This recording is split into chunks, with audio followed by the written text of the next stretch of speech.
Well, this is a good one for us. We partnered for a while, but this is Andrew Fleet, who's the ED of Growing Chefs Ontario. Andrew, thank you for joining us today. We appreciate it. I mean, these are interesting times to be living in, but I'm glad these conversations are happening because I think we're transitioning. We feel like we're transitioning all the time, and I'm sure that's true for you as well. But I wondered, for those who didn't know, if you can just, I think I remember it was back in like 2009 or 2008. You and I wrote a London Community Foundation meeting about something, and I think I kind of met you then and really impressed. But I'm not quite sure when it started, but I think you've done such a fantastic job. Can you just take us briefly through the story of Growing Chefs and how it went? Sure, absolutely. And first of all, thank you so much for having me on your show today. So my name is Andrew Fleet. I was born and raised in London. Yeah. Uh, Moved away when I was 17. I moved out to the West Coast and I worked in the food service industry in a number of restaurants out there for a little over 10 years. My daughter was born out there. And it was actually through working in restaurants out in Vancouver. It was actually learning about sustainable seafood. I had a really amazing chef that I worked under who really saw it as his responsibility as a chef on the West Coast to ensure that he was only serving fish that was coming from the ocean that was taken out in a sustainable manner to ensure that his own business had a long-term plan to be able to succeed. And it was through him. It was the first time in my life I really connected with this idea of understanding where your food comes from, this idea of understanding where that the choices we as individuals make with food have impacts on the community in terms of health, in terms of creating a local economy and supporting Yeah. small business, particularly around suppliers and how food gets from where it's grown or raised to our plates. Um, yeah, and then the environment as well, and the impact that our food production has on the planet. And it really opened my eyes to. It was the first time in my life I understood as an individual that things that I do in my daily life really do and truly make a difference in the larger picture. And through that, I think I felt empowered for the first time in my life to actually try to have a more positive impact in community.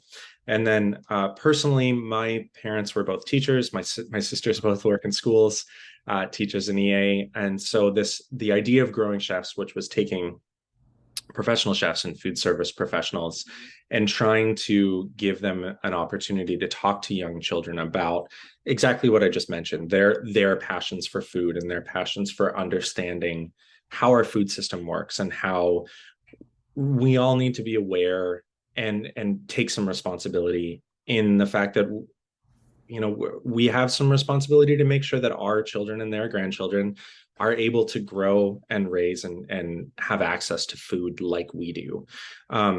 We have an unprecedented access to food these days. If you have a little bit of money, you can buy just about anything. And that really wasn't the case very long ago, but it's often not thought about by people. So when I moved back to London with my young daughter and my family, it was 2008. Growing Chefs kind of presented an opportunity to bring those two worlds together for me of coming from a family of teachers, but being able to hopefully educate children on food in our food system and what had awoken me personally in terms of developing a sense of community responsibility. That's where we met. I was really green and back in the community and had an idea and was hopefully going to make it work. And over the last 15 years, um, due to some stubbornness and mostly assembling a really amazing, fantastic team Mm. around me, have been able to grow this organization to what is now the largest food literacy um, program or project that I know of in the country. So Growing Chefs now will cook with about 10,000 children and families every year, as we hope to give them a fun and empowering educational experience, learning a little bit more about their food and where it comes from. And where are you based now? Like, where are you headquartered? So we have our headquarters is at 460 King Street. Those of you in London would know it as the former Auberge de Petit Prince restaurant, and that's where our offices are. We have a commercial kitchen there, and we host events mostly focused on adults. And for our partners, we do some public events, adult cooking classes, etc. out of that space. Also have a beautiful learning garden in the patio there, and then our teaching facility is at 900 King Street at the Western Fair District in the New Grove building, where we just since the pandemic have opened a full teaching facility with heated greenhouse, big beautiful educational kitchen, and we host most of our education programming there, and the ones that we run out in the community or in schools are based out of our facility there at the Western Fair. Yeah. Seems to me you guys are networked so well, but I will say I was yesterday. I saw a thing on CNN, and they were quizzing kids in school. I think they were grade 5 or 6, and they showed them vegetables and asked them to name them, and nobody got it right. Like, would they get one or two right? I'm sure you hear about that kind of stuff all the time. But this whole idea of food literacy, I think there's lots of people that are into that now and trying to do something. But kids in schools, to some degree, are a bit of a step removed, right? You have to go through a process to be able to, with certain permissions and others, to be able to get to that. How did you find all of that, like during the pandemic, like schools were closed, all that kind of stuff? How did you manage? How did you navigate all of that? Oh, that's a that's a layered question. Yeah. First of all, as I mentioned before, we have an absolutely incredible team at Growing Chefs. So I'm lucky to employ. There's about 20 of us that work for the organization. 10 or 11 of them are professional chefs, and then we have a number of event staff and nonprofit people with nonprofit experience and educational background. When the pandemic first hit and it really became clear that this was going to be something we were living with for a while. This wasn't going to be the 2 or 3 week Yeah. shut down and come back that everyone was hoping for at the beginning. We had a team meeting before things like fully shut down right on I think it was March 13th. It was a Mm. Friday. As we started getting notification that, the NFL and the NHL and we're all closing down, and we realized the scope of what was happening. I think our last thing we said to each other before we kind of went our ways, and it was really the last time we were in the same room at the same time for a few months. I think what we said was, this might be an opportunity for us as a society to look at some fundamental aspects of our systems that are really broken and aren't working for us. And for everything that's about to happen and all the uncertainty, our hope was that, maybe this was an opportunity to look at those. And if things truly are going to just shut right down, then maybe when we build things up again, we can rebuild things in a more equal and just and accessible way to try and fix some of those problems. I don't want to get into with you whether that's happened at a societal level, Mhm. but I think as the scope of the pandemic continued and we all started to grasp how big this was, I think that focus for us at Growing Chefs really shifted to, okay, we have control over our own systems and our own processes. Let's try and model what we would love to see on that larger level. And so we really started breaking down what it was about our operations that worked, that didn't work, that was sustainable and not, where there were flaws in the plan. And we started really deconstructing the entire organization and how we function on a day-to-day level, how we function on a year-to-year level, how we budget. Everything basically got taken apart and put back together.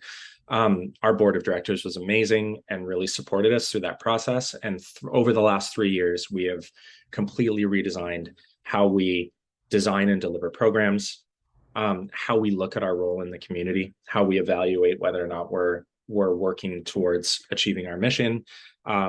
And really everything about the organization has changed, and hopefully for the better. We're finding out as we continue to open things up, where our new plans have flaws, and we're continuing to adjust. But at the end of the day, we saw this as an opportunity to press pause and say, when we are fully operational again, we would like to be able to say that this organization could be recreated in other communities, and could work Yep. there, Yep.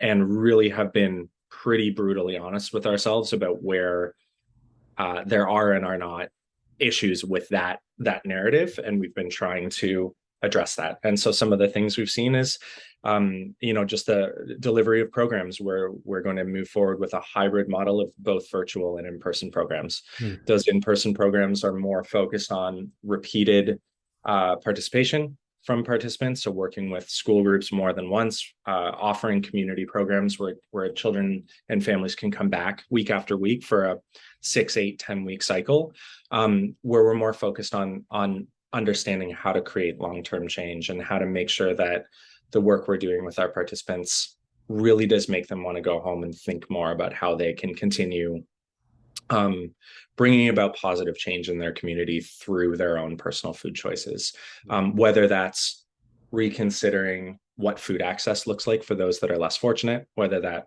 looks at how we make our own choices and what makes it to our plates. And something we talk about a lot now these days, especially with this new curriculum, is how we all talk about food Yeah. and how we all Yeah. see and understand and associate value Yeah. with food. Yeah. 30 years ago, the food bank, we were asked by various schools if we could give them food for like school breakfast programs or school lunch programs. So we said sure. So we started, but the school system has ways of operating. It's a bit like government in its own way, right? So it turned out that we couldn't just do that willy nilly. And it turned out that even the principals and the teachers, if they wanted it, there still had to be an overall approval mechanism through the board that let that happen. And then, so I met with both boards and the trustees at that time. So we got that passed, but then it was up to each principal at each school to approve that kind of thing if they wanted it. I don't know quite how that works now, but how did it work for you when you first started and you approached the school system? Because this is such a needed thing. How did you navigate that? Did it work somewhat the same way, or has that changed? That is definitely somewhat like pretty much how it worked when we started, which was, you have an in with a school, and then the principal ultimately had a final approval about what happens in Yeah. their school. Um, I want to say it was 2010, 2011 school year when they put in place a system where if you wanted to bring a group into schools, there was an approval process at the board level that had to happen. That's when I learned that the Thames Valley School Board alone has well over 1,000 outside partners that will do Wow. work in schools over the course of the year. Which, if you think about it, that's a lot, and it makes sense to have someone who is responsible for knowing who is going in and out of schools on a daily basis, in the school board. Yeah. You and I have talked about this before. I Most of the time, rules and oversight and all of those things are put in place for a really good reason. Like for that one, I have two children that are in the Thames Valley District School Board. I want to know that there's someone paying attention to who's volunteering and going in and out of schools and delivering messaging and programming as a parent. The problem tends to come in, and again, your history in politics, we don't need to get into it, but the problem is when you put those rules or that oversight in place and then use that as a barrier to actually do things that need to be done. And it's a fine line, right? Because most rules are put in place for good purpose or for good reason. But it's really easy to use them preventatively, and maybe is the right way to say it. And um, it's always easier to do nothing than it is to do something. And that's definitely what we encountered in starting up Growing Chefs. Was if we got pushback, it was very rarely around the idea of what we were trying to do. There was very few people that argued against the necessity or the need to do the work that we do and talk about food. But there was often pushback in terms of like, oh, well, can't this be done another way? And oh, there's already these other things happening. Isn't that the same thing? And yeah, mostly just excuses not to do the Mhm. thing because it's always easier. And so anytime we encountered a situation where we needed approval to move forward on something, we've definitely had to think outside the box and try and figure out a way to approach it to um, make changes that we need to make in order to make sure that we're ticking all the right boxes and doing things safely and et cetera, et cetera. But also making sure that if someone was using rules as a barrier, as an excuse just not to push things forward, to incentivize it for them to help us move things forward. And we've done that in a number of ways that have been both positive and challenging. Yeah. I must say, though, Andrew, to be honest, I mean, I know lots of teachers, obviously, and trustees and school board officials.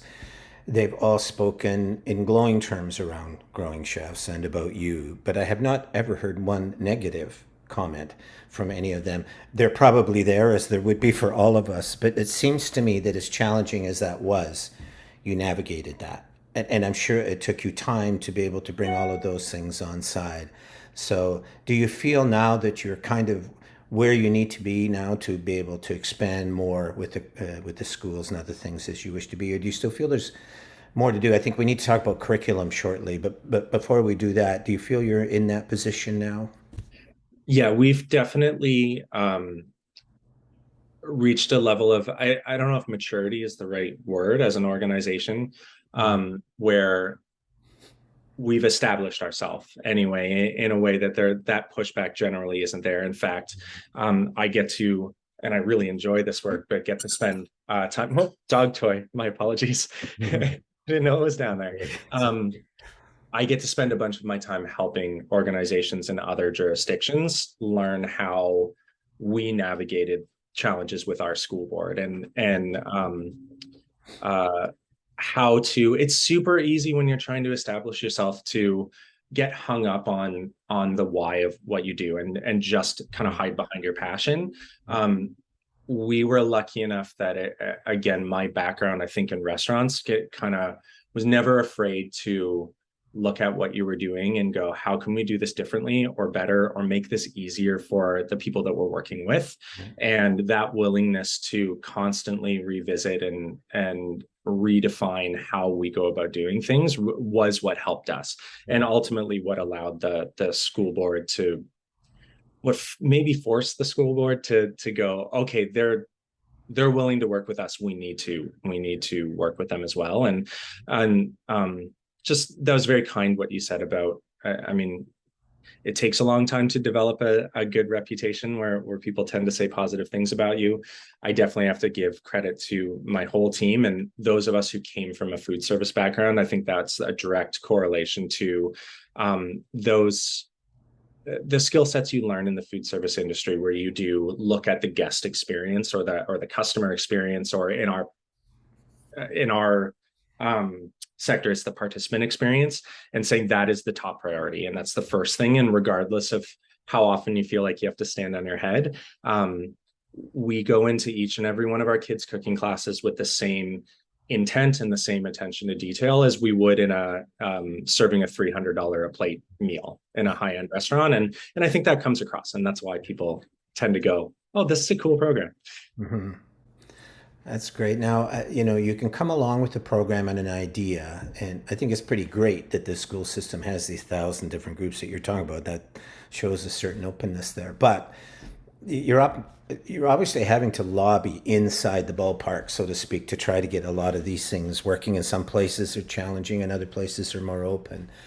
But I presume the key is curriculum. If something is in a curriculum, that's like the current of a stream, I think, that suddenly is flowing through everything. I presume that's right, and carries things with it. And the provincial government, just in the last month or so, they've announced about this idea of food nutrition literacy, those kind of things will now be part of the curriculum. What did that, how did you feel about that when you heard about it? And also, how do you think that that will affect you in the work that you're doing?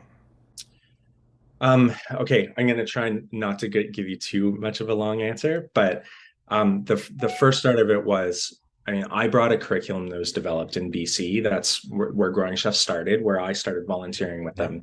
And when I brought it here and we did our pilot, the first bit of response we got was, "This is a fantastic program, and it's we can see the impacts, Yeah. but it's based on the BC curriculum, and the Ontario curriculum is not the same province to province. Your curriculum is quite a bit different, different priorities, et cetera, et cetera." So 15 years ago now, I sat down and read the elementary school curriculum front to back, which I don't recommend anybody do front to back. It's very phone book-esque or dictionary-esque. But it was really helpful to come from a family of teachers. And at the end of the day, that idea that it's our responsibility as an organization to clearly define what it is that we're teaching students. Yep. It started that way as a way to justify the program. What we Mm-hmm. quickly learned was that not only does it justify the program and help you get it into schools, but it makes the program more impactful.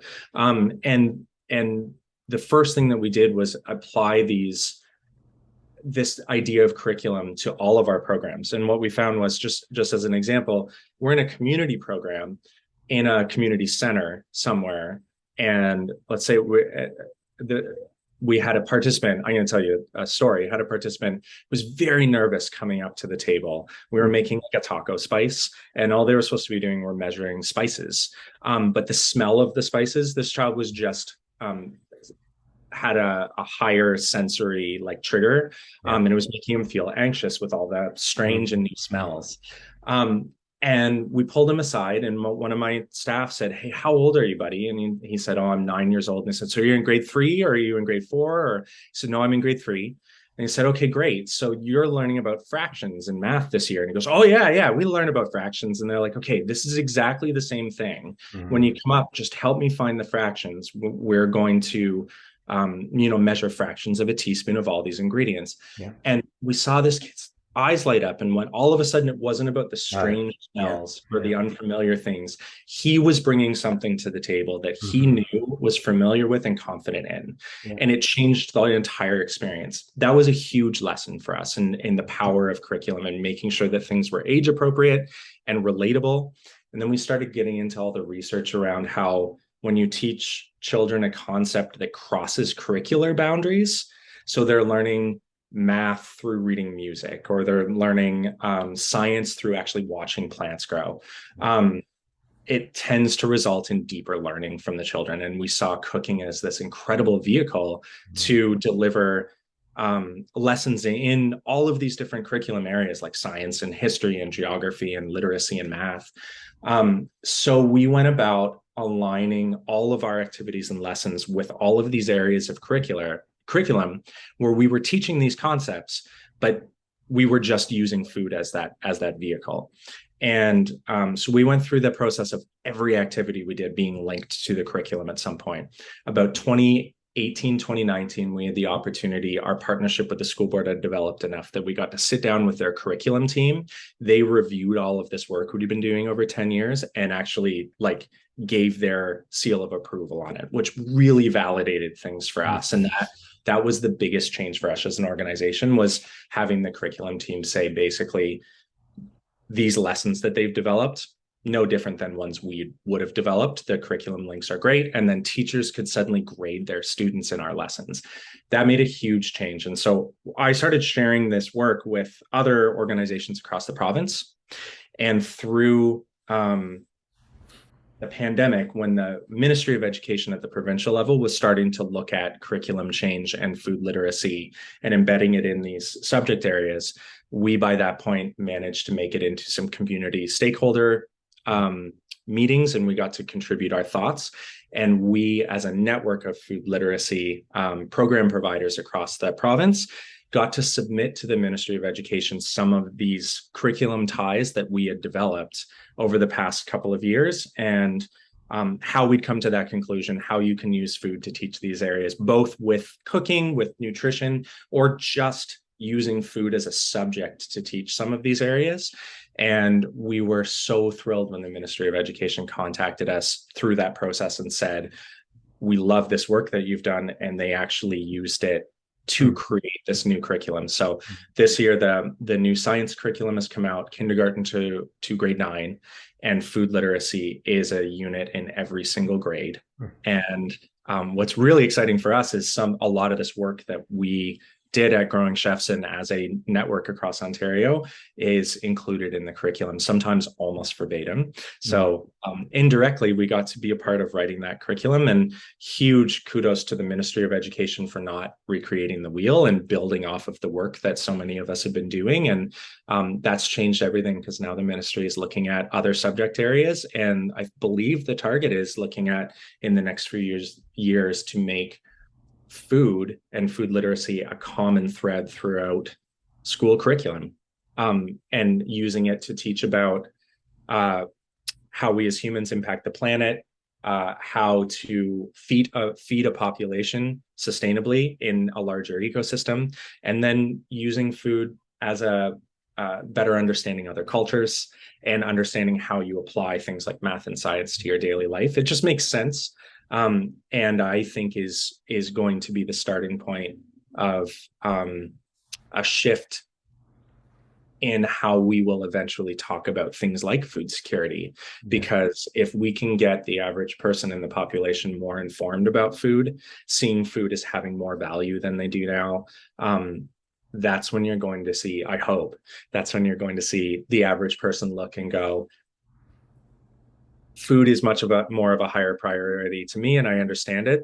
We can't have people going without. Like, it just can't be part of the equation. It's not just throwing scraps or things we don't want, or we can talk about that at length if you like, but where the average person prioritizes food access for everybody, in my mind, has to start with everybody looking at food as having more value than we tend to right now. And our first conversation we ever had, you talked about that earlier, way back in, I think it was 2009, at that community foundation event. You spoke at that event about root causes for things like, I think you were talking about poverty and food security, most likely, but do you remember this, your analogy Very of well. the yes.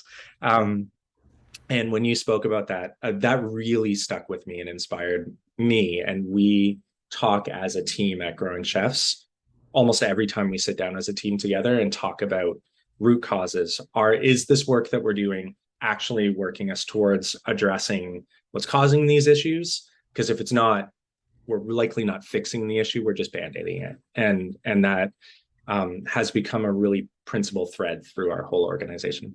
Yeah. Well, we're pretty well out of time here, Andrew, but I will say No. it would be sad to do all of this work that all of us as agencies and others are doing, and the school system is not a part of it. We obviously put high priority on the school system because our kids are in there. But I really want to congratulate you because you've navigated that so well, and you stuck with it. You brought in networks and partners. You've helped to develop curriculum, as you've said.